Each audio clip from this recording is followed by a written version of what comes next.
My name is Martin McKellar. I'm the Asian Garden Specialist and volunteer at the Harn Museum of Art, and I'll be one of 5 people telling you about this project today.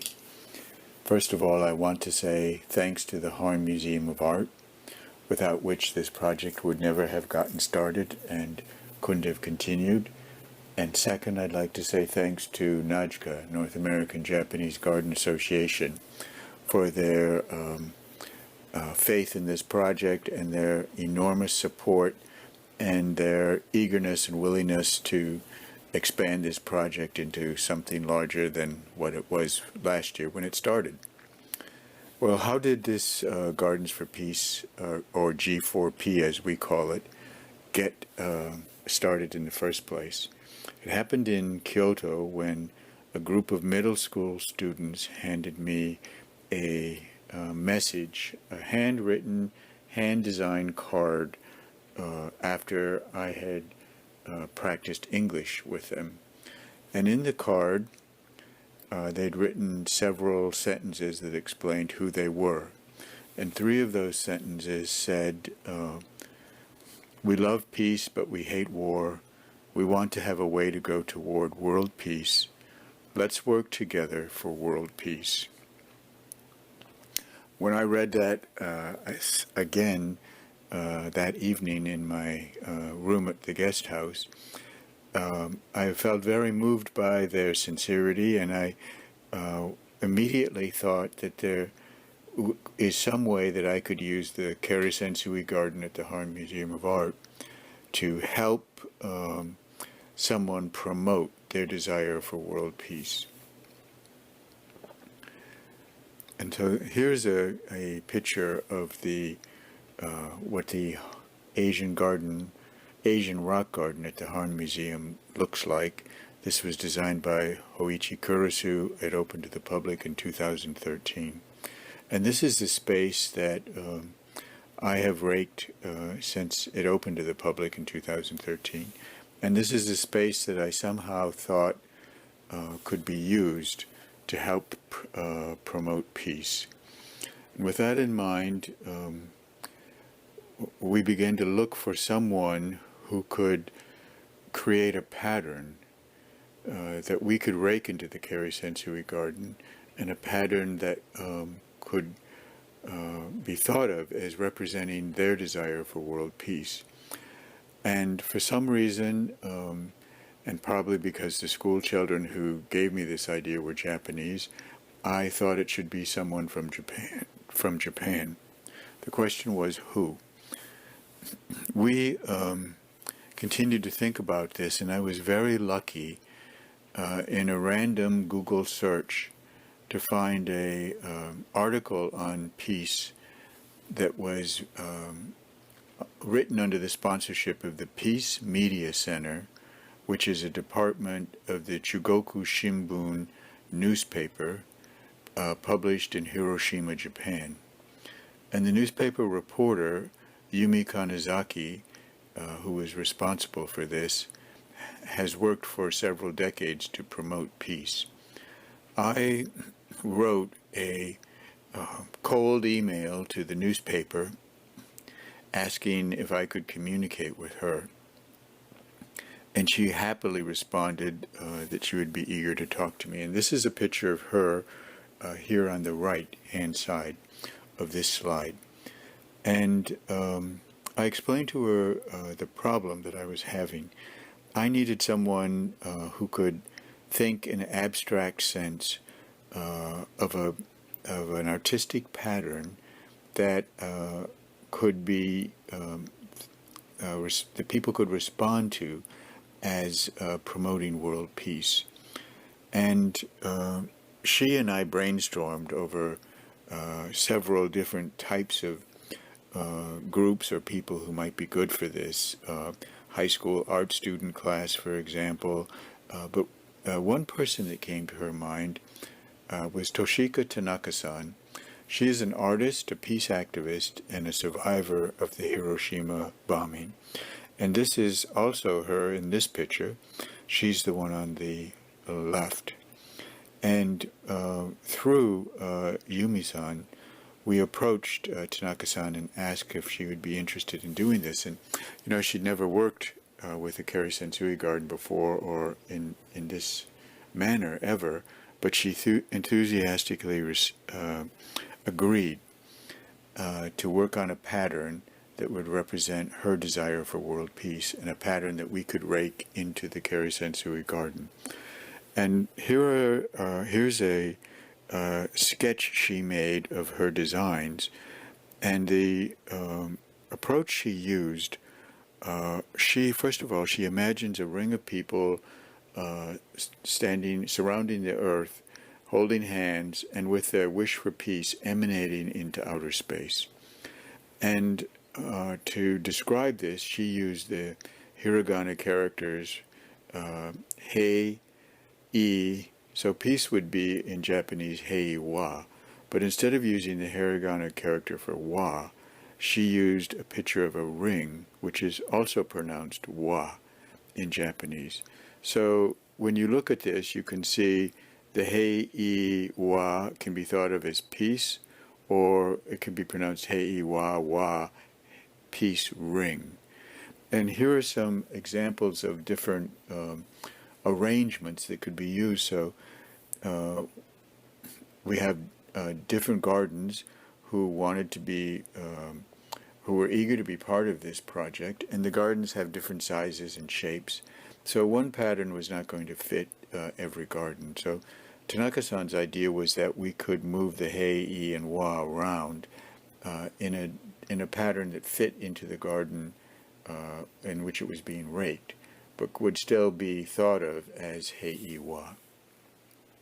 Again, this picture shows some of those examples of her idea for doing this. The purpose for the G4P is to bring the local community together in a Japanese garden to promote peace. And with this in mind, at the Harn Museum of Art this year, we invited 4 organizations and 1 individual to participate in the Gardens for Peace program. So 4 organizations sent staff members to rake a hei-wa pattern into the Keri Sensui garden at the Harn. And here we have pictures of staff from the Guardium Ad Litem program in Gainesville, and also a domestic shelter called Peaceful Paths, Domestic Shelter and Abuse Network. So here are staff members raking hei-wa into the garden. We also organized an evening at the Harn Museum that invited the public to come and talk to all 4 of these groups about their activities to promote peace in our community. And this gave the groups not only a chance to meet each other and to show support for each other's activities, which is an important part of this project, but also to meet the public and explain to them what they were doing. So here are the two other groups that participated at the Harn Museum this year. On the upper right, we have the River Phoenix Center for Peace Training, explaining what their projects are here in our community and internationally. And here on the left, we have the chapter president for Veterans for Peace, explaining to the public what the many projects are, both locally and nationally, for Veterans for Peace to promote peace in our community. And so for our project this year, we found this to be very successful in the sense that we brought together organizations that wanted to promote peace in our community but didn't necessarily know each other. And by meeting each other, it strengthened everyone's resolve to continue to work towards peace. It also brought them into the Japanese garden and showed them the potential for the Japanese garden as a peaceful environment to promote peace. So some people, it was introducing them to the garden for the first time. Others knew the garden but hadn't really imagined it in this capacity. So it was a good thing for the garden, it was a good thing for the organizations, and it was a good thing for the public to see how the garden and these organizations were being used as a group. The fifth individual whom we had working with our Gardens for Peace project this year was a traditional Japanese Kamishibai storyteller who used a video recording of her telling a story about peace. And this is also something that the public was very interested in seeing and hearing about, and also fits in very nicely with the Japanese garden theme and promoting peace. So thank you very much, and now we go to the other four gardens who were participating in this project in the inaugural year last year, and who also participated in the project this year. Thank you. Good afternoon. I'm Pat Postma, and I'm talking to you from Oak Ridge, Tennessee. That's in the eastern part of the state. In 1941, when Japan attacked Pearl Harbor, there was no Oak Ridge, Tennessee. And in 1942, we were a huge, massive, muddy mass of constructions, along with Los Alamos and Hanford, Washington. In the next 2 years, 72,000 people came to work to develop the science and help design an atomic bomb in the hopes that we could achieve that before Germany did. The 72,000 people who came here knew only that they were working on a secret mission to win the war. They had no idea about a bomb. Thinking about a place where everybody came from somewhere else, scientists and teachers and physicians and doctors, everybody came from somewhere else. And the town was built virtually overnight. There were no wrong side of the tracks and no snob. Everyone was equal. Science as a basis for the city is a professional area that is international. People came not just across the United States, but from Europe and other countries to be part of Oak Ridge. At our 50th anniversary, let me go back to that a little bit and say, we are still a very international community, and always have been. At our Oak Ridge National Laboratory, there's a court of flags that has a flag for every country that is represented on their staff. There are more than 80 flags there.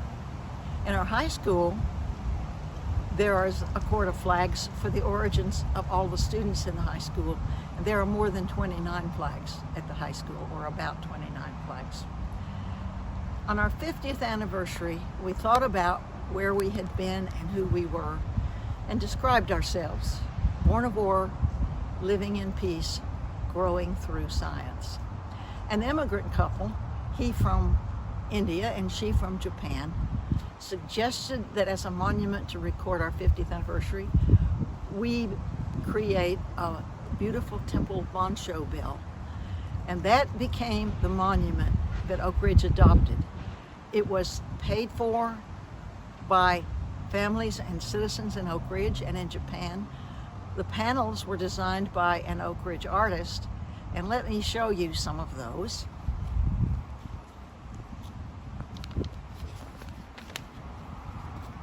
These are symbols of Tennessee with the mockingbird and the dogwood and our Tennessee iris.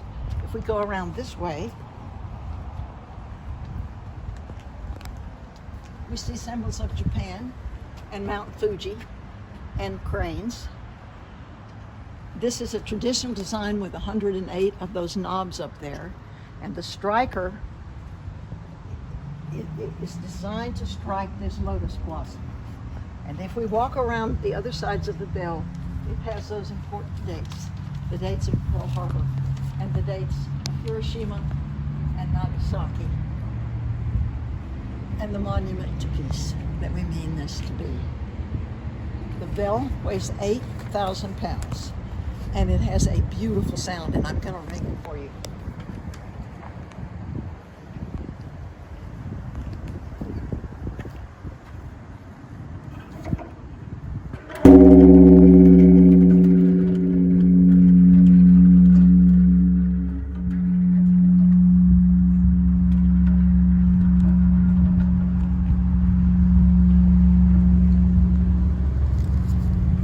architect who designed this peace pavilion that we are standing on was in awe, and he wanted to create a space of awe and respect, but he also wanted some surprises and some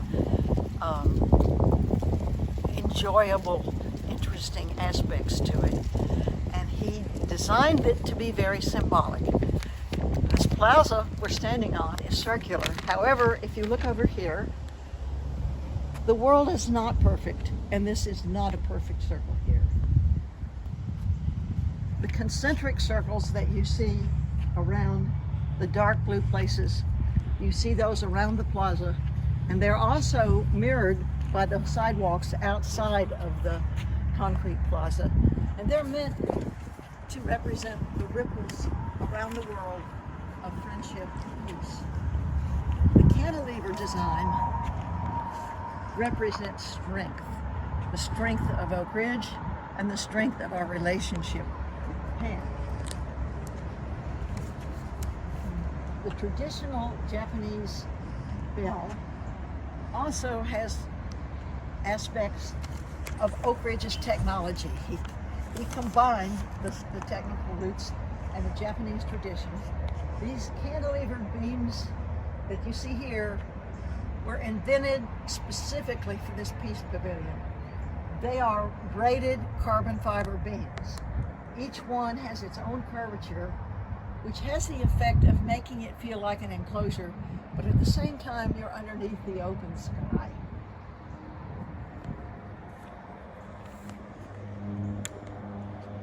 The technology, not only in the carbon fiber, but across the way you'll see some black bench backs. Those are 3D carbon print or 3D printed technology at the Oak Ridge National Lab, and our donor plaques are unusual in that they're laser cut. The names are laser cut out and backlit from them. In 2014, we discovered, alas, that this bell, which was originally in a wooden pavilion, the wood had deteriorated so badly that it was essential to stop having the bell there, and we had to remove it. It had become such a treasured icon for Oak Ridgers that immediately the citizens got together and raised funds to once again build a different pavilion. In 2015, the United States designated the Manhattan Project National Historical Park to recognize Oak Ridge, Los Alamos, and Hanford, Washington in the Manhattan Project. This is now a featured spot on visitors' tours to Oak Ridge in behalf of the National Park. Let's walk over here and let's get to the area of the Coruscant Sweet Garden.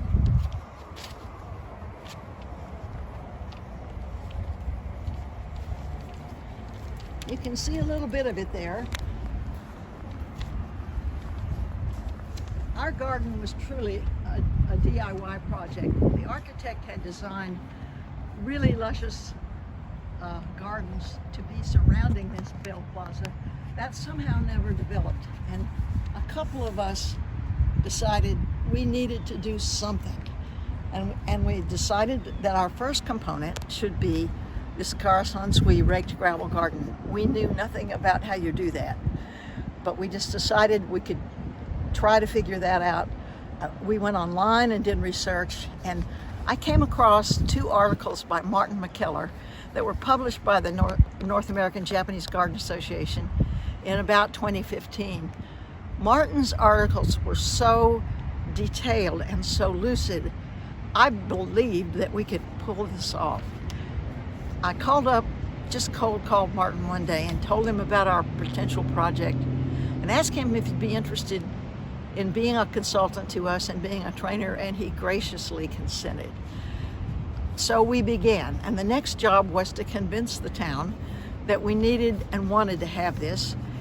There are some advantages to being a small town, and one of those is that you know most of the service clubs and organizations. So we made a lot of presentations across the town about what this would be like and what a Coruscant Sweet Garden is. We have a small newspaper, still a daily. We're lucky enough to have that, and I suppose like others, they're hanging on by the skin of their teeth. but they are pleased to print almost anything you would care to write for them. So we took advantage of that, and we provided lots of articles, including by our town historian, Ray Smith, who is holding this camera taking the video. By the time we had finished those presentations, and every time we asked who might be interested in becoming a raker, we had 38 rakers who had volunteered. And on a cold weekend in January, Martin came up to tell us about the history of Carson's Wee Gardens and to teach us to rake. In the meantime, I had asked what kind of gravel to use, and he sent me some of his. And I'd asked how you make rakes, and he sent me detailed rakes. We found a woodworker willing to make the rakes. We got the limestone fines from our local quarry. So this is a truly local project, for better or for worse here.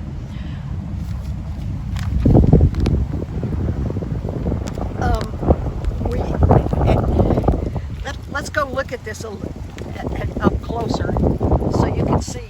You see there's wire hoops here. We had quite a bit of trouble at first when we began to rake the designs in it. People were just too tempted to walk across and scrape their feet. Those wire hoops have helped a lot. The 3 boulders that you see here actually were not the ones that we intended to use. The city was helping us set this up, and they decided on the rocks and they appeared without consultation. So that's how that went. And Martin taught us, took us outside, talked to us, had us come out and rake, talked to us some more, and he raked the first official design right before he left, the first official design in Oak Ridge. We have, let's walk around to this side so we can see it from this side.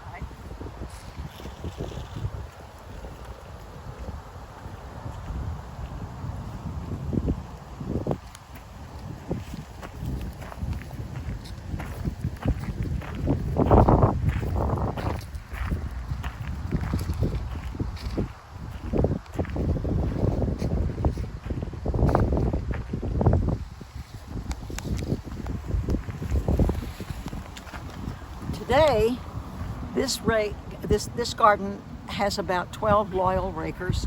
We sign up once a quarter, and each of us takes a week at a time. Sometimes our designs are really great, sometimes they're not so good, but we encourage people to have fun and to experiment and to see what works and what doesn't. We have an area way in the back here where we have put another gravel patch that we intend to be for the community to play and practice, and for volunteers to learn how to rake. The gravel is there, but we're in desperate need of a rake shed to keep our tools and our rakes available so that the community can be engaged in that. We have gone from 38 people who got the training to 12 who are carrying the load right now, and we need to recruit some new volunteers. The ones we have are really loyal, but we're an elderly bunch and susceptible to physical infirmities, as of case in point here.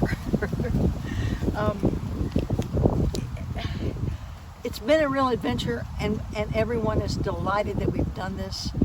But I have to say, as an unofficial, unsponsored group of volunteers, that passion and dedication and creativity can take you a long way, but our status is fragile because we are unofficial and unsponsored at this point.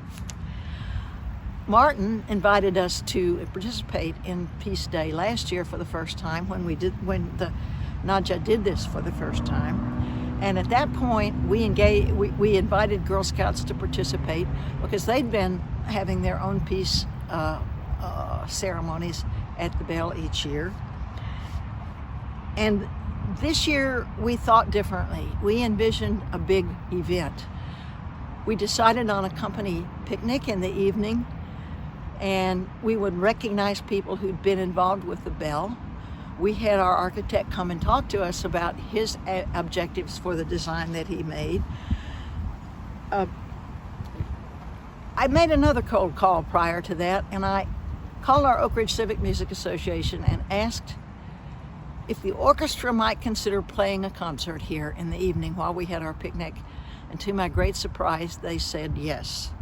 So that evening came off, I think, wonderfully well. We had a beautiful soprano voice lead us all in singing Let There Be Peace on Earth.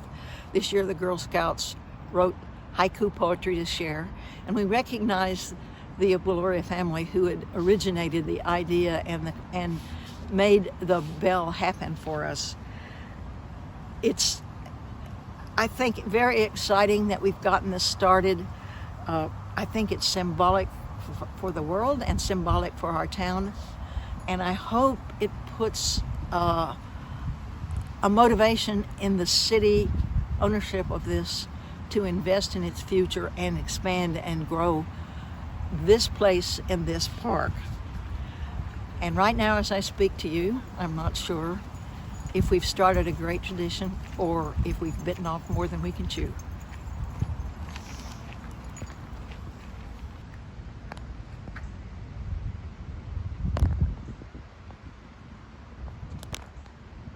Hello, my name is David Ambuel. I'm a professor of philosophy at the University of Mary Washington in Fredericksburg, Virginia. University of Mary Washington is a public liberal arts college of about 5,000 students in Fredericksburg, Virginia. It's located roughly halfway between Washington, D.C. and Virginia's capital, Richmond. Mary Washington's Zen garden, named Tayo Chan En, or Little Sun, is a unique space on campus and in our region. Tayo Chan En took shape as an initiative of the college's Leidiger Center for Asian Studies and our contemplative practice program.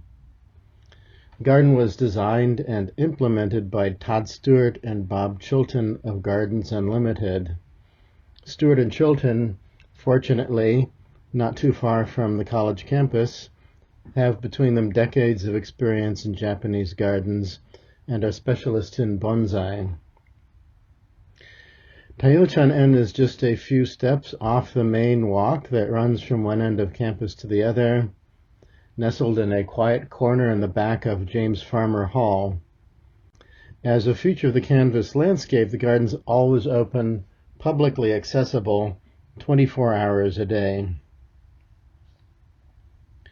The garden itself consists of a few rooms, separated by previously existing walkways. This ensemble emerges in a harmony as one descends the steps from Campus Walk.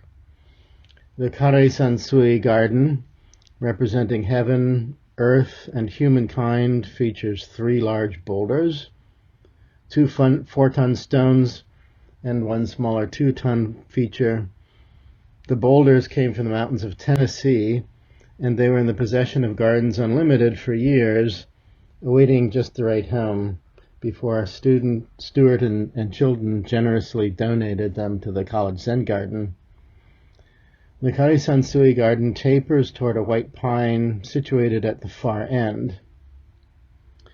In the so-called tea garden, a bamboo fence hides the building's air conditioning units. An expanse of mondo grass contrasts with highlights of golden sweet flag, azaleas, and Japanese maples.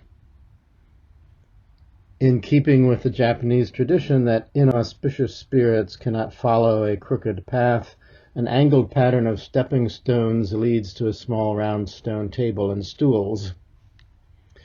A narrow slice of ground along the wall leading to the building's entrance features bamboo next to a bell structure.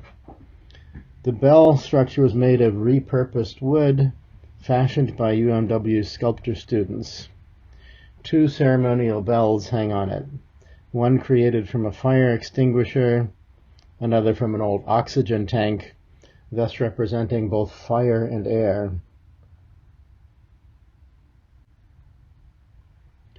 After navigating the administrative hurdles and the state regulations to allow for the Zen garden, we ended up with a stipulation that the college grounds crew would not be willing to undertake any maintenance of the garden.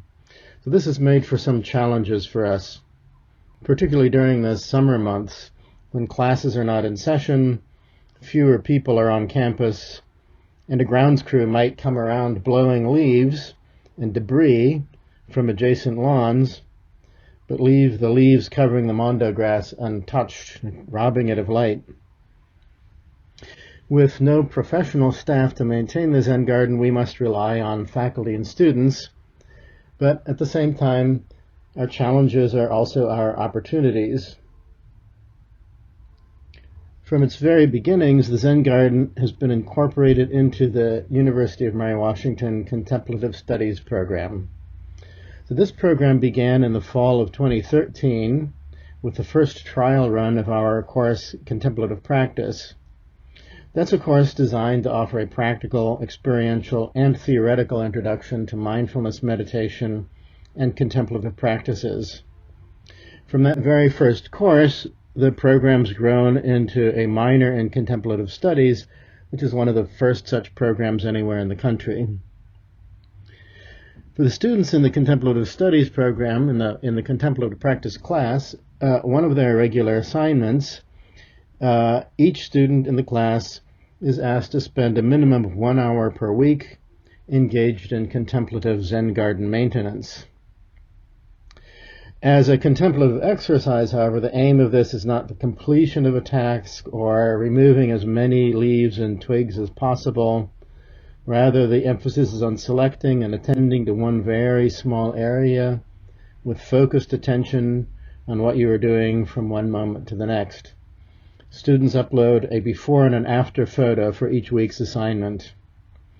It's an activity that all of them enjoy, and contemplative activity is something that the Zen garden offers to the community at large, whether or not a person happens to stop to pick up a fallen leaf or stick.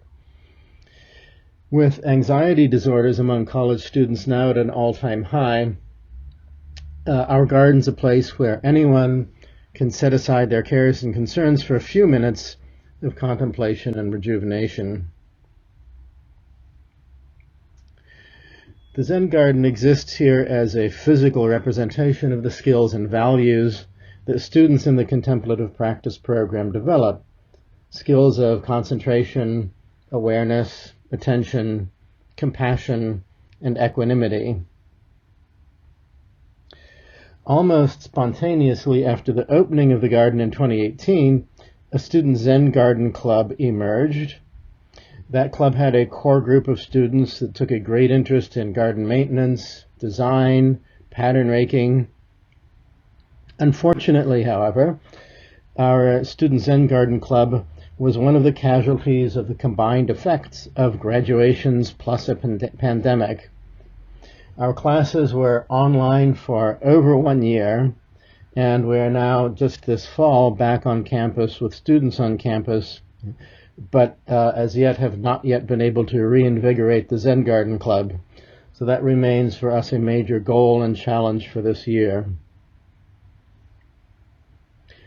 Taiyochan-en was implemented using most of our Asian studies budget for 2 years running.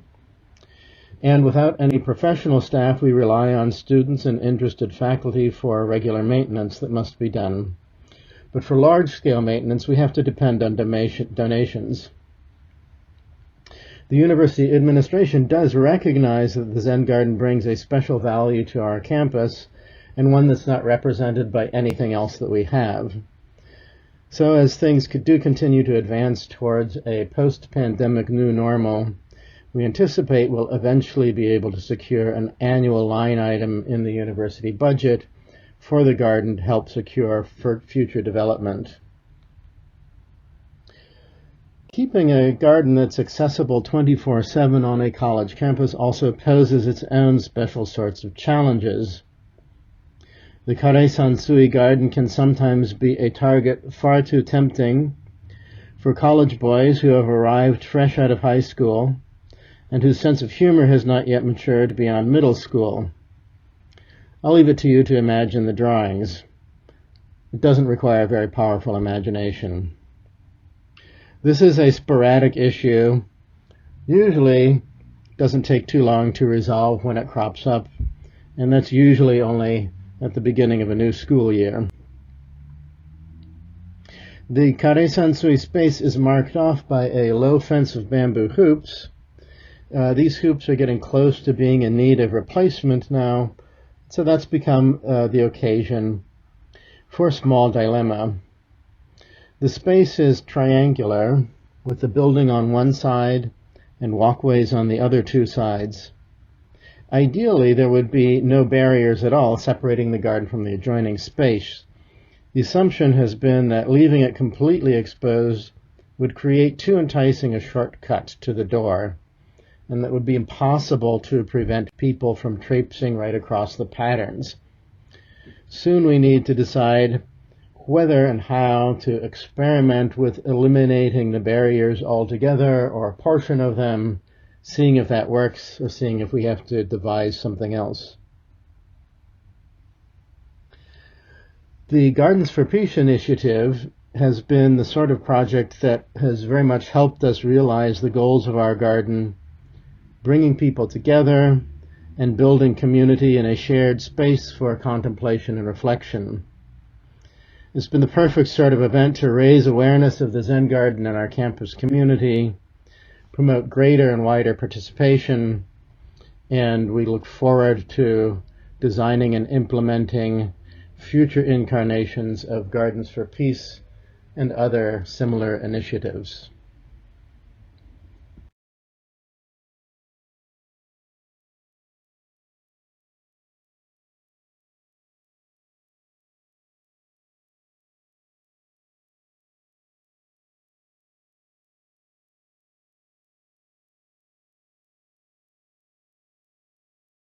Greetings, everyone. I'm sorry I'm not able to be there in person this year. Unfortunately, due to circumstances being what they are, I was not able to make it. I hope you're all having a wonderful conference so far. I'd like to thank everyone for letting me participate and be a part of the Patterns for Peace project, which became Gardens for Peace. And thanks to everyone that participated in it this year. I'd like to tell you a little bit about my experience. So I'm looking at the healing, the tradition, and the cultural exchange aspects of the garden and what they meant for our project on what became Gardens for Peace. As some of the other panel presenters have spoken to, it began with Martin McKellar and Tanaka-san creating a pattern to do a project based on peace. When we look at the modern approach to accessing Japanese gardens in North America, we see them as healing gardens, as a restorative space. There's walks for well-being and all this work that we do on mental health and how to tap into that human psyche within the garden space to help people on their journey of whether that's healing from trauma, healing from substance abuse, healing as veterans, as domestic abuse victims. There's all these different things that we face in life, and the garden can be a space that is not just for joy, but is a space that can take all of the human condition and human journey. So growing off of that idea of personal healing within the garden, we can look at this idea of healing for a community, healing globally, as we reconnect with nature, this modern approach of reconnecting with nature and offering these spaces to meditate and contemplate, not just on the self, but on the external environments around us. And it's a space to find the self to help others. And when we look at Japanese gardens and the changing in the space within the garden, where we look at areas that are intimate and encourage that introverted thought, and then the spaces that are grand vistas and create that extroverted thought about global issues, and the space in between that helps balance that, we can find ourselves so that we can be better to others. So this project also looks back at tradition as well, not just in the healing aspect, but harkens to the idea of gardens, plants such as all the cherry blossom trees that were once exchanged between nations and as vectors for peace. Gardens have been used between Japan and the United States as symbol of friendship across nations, and have offered an avenue for this great cultural exchange where we can learn to recognize one another and appreciate one another, appreciate diverse cultures. So when we look at the modern approach of healing within the garden as a restorative space and that tradition of friendship and cultural exchange, it only makes sense to bring all these things together. And it was one of the most rewarding projects that I've been involved with, where we can use a garden as a vector for change within oneself and within the global community. Part of what I did was in educating the public, and putting the Heiwa into a Kari Sensui and talking to the public about the impact of that, to really make an impact. It's important to keep it simple, rather than try to say what every single thing means. Some members of the public do become engaged, and they want to learn more about the philosophy, more about the characters, more about the aesthetic and the tradition behind everything. But for the most part, for people to have an experience that will be impactful, it's important to keep it simple. And this idea of creating peace and reaching out and collaborating between nations, and being able to sit back and appreciate the aesthetic and the meditative qualities of it, and the way that it can affect people on the personal level and on the community level. So I think it's helpful to offer personal anecdotes of being in the garden, and experiences that you've had personally in the garden, whether it's finding a place of respite to overcome struggle, or watching that heron dip down into the pond and that feeling of freedom. These are all stories that people can relate to, which I think is important in introducing the garden. So we're bringing people into the garden, not creating barriers of too much. There's this kind of trap where we don't want to talk too much about the traditions until people are acquainted with the space. And that is the idea of encouraging feeling over finding. So I always encourage people to enter the space, feel the space, and how does it make them feel? Explore the way it's making them feel. And instead of saying, go look for this lantern or go look for this symbol, first just feel.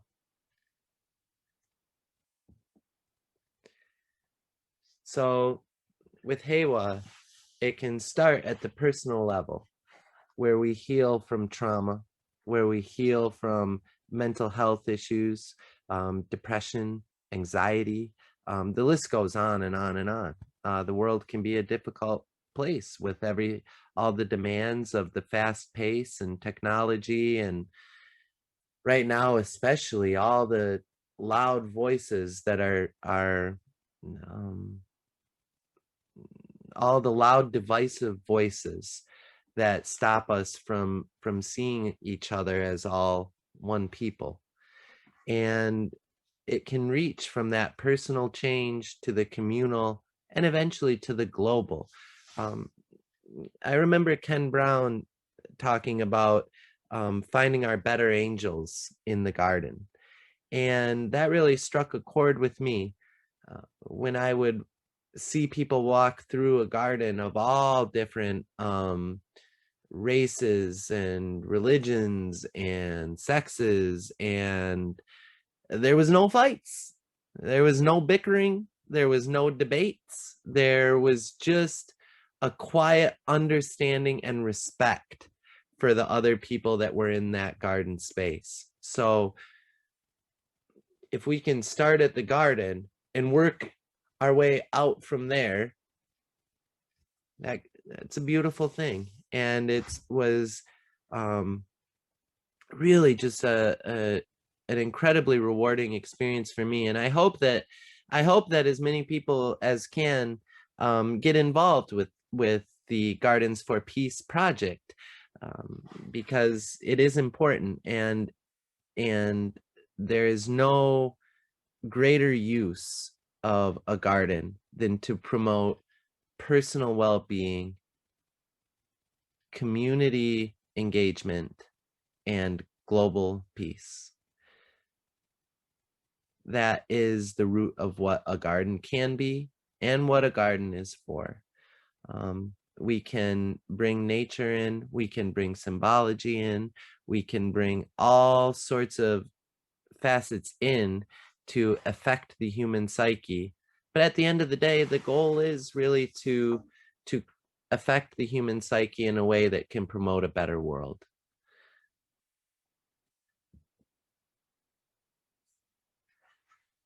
Again, I'm disappointed that I can't be there with all of you. I hope that you all have a wonderful conference, and I wish you all good health and, of course, peace. Hello, everyone, both here and online. Thank you for tuning in and being with us here today. So I think we've heard a lot from everyone there, and what I really wanted to talk about today was sort of the community building aspect that I found through our project here. And you'll see it's not just the community at large, but concisely down to the Japanese garden community. Let's see. There you go. So briefly, our event was sort of, our garden is 7.5 acres total, and we have a dry landscape garden that's Karasansui here, as you can see, and that's me raking it. There's some very flattering pictures of me in here. So it's sort of centered around that, and so the public was able to watch me do that. Also in our event was to create your own dry garden, or Karasansui. And this is, if you've never done this, this is a very impactful event for anyone that does it, kids especially, but adults just as much. Anything tactile to get them going on something that they can create and call their own is a very good thing. So we also had a reading of The Peace Tree from Hiroshima, the little bonsai with a big story from Sandra Moore. And if you haven't read this, it's basically about the Japanese white pine bonsai that was donated to the United States and is now in the collection in DC. And it's the story of this tree and how it survived the atomic bombing, and is now, it was donated, it was grown through a generation of families, and it was donated to the United States. And it's a good sort of representation of the peace process and how, working on rebuilding our relationships is how that important that is. So with that, after reading it, we created our own peace tree, and basically the participants were asked to sort of give an idea of what their idea of peace was, and that's what each of the individual leaves was. So the tree itself here is actually made of bark collected from the garden that our volunteer Gina did, and Gina and Diane are both here today, and we'll talk a little bit more about them in a little bit. So it's a very interactive way to get the children involved especially. So we also did the wishing tree. This is a pretty common thing in Tanabana Festival in Japan. But basically it's like, we worked with the Fort Worth Japanese Society on this, as well as doing origami with folding cranes and such. But basically the idea is that you put a wish up on the wishing tree, and the hope is that it's fulfilled going forward. So it's a pretty good little event, pretty small, but that was essentially the gist of it. But what I really want to talk about is building community through an event like this. So I kind of looked at it from 3 different aspects with our volunteers. So basically, I asked our volunteers to sort of put this thing on. I'm in charge of the garden, making it presentable to the public, doing all the horticultural aspects, and also trying to do these sorts of things. So it's a bit difficult. But I charged the volunteers to sort of help out with this. So they really took ownership of this whole thing. And inside that group, it's very multidisciplined. We have volunteers from all over the working world and such. So we have, I'm looking at my notes now here, there's marketing communication volunteers, a lot of different healthcare volunteers, either retired or current. There's hobbyists, there's engineers, all sorts of things. So you get a very diverse crowd, and you get a lot of different ideas from this. And that goes with the diversity as well. And then also sparks more ideas for event expansion. We're talking about how we can make this event better for next time. Possibly doing a tea ceremony or some sort of yoga practice or whatever it might be inside the garden to make this event a little bit even more for next time around. So with also building community, we're talking about our staff community. So this is a picture of me with some of our volunteers and education and volunteer staff. It gives the garden, in our circumstance, the garden a chance to tell our story. What do we find valuable in this and with our garden, and how do we present that to the public? Again, spurring new ideas. We got some really great feedback from our volunteer staff and our education staff about how we can make it better and what we're looking for. And again, talking about diversity into that as well. And then it's also a chance to reach out across the table to some of our other departments that I don't really get a chance to see a whole lot. So it's a good way just to reach out across the table and make some things happen. And then sort of building community at large. We get to engage with our guests, and we share stories. As you can see, I talked to this guy for probably 10 or 15 minutes about his garden and what he hopes to do with it. And that's all good things, because basically that's him exploring his own creative space and how he can bring that energy that he has into his own world. And again, we're making connections and making memories too. A lot of the children with the dry landscape garden was a very, very good thing. So I have a very brief presentation, but basically we're building community for the Japanese garden as well. We're bringing all these people in, showing them what our garden is about, and trying to promote the garden. We can get people in here that didn't know that it was even there, that might be wanting to support a project that we have, or become another volunteer. So it's just a really good way to support the garden. And yeah, I think that's really about all I had to say. I mean, I think the rest of the presenters did a really good job. So if anyone has questions, I think we still have some time.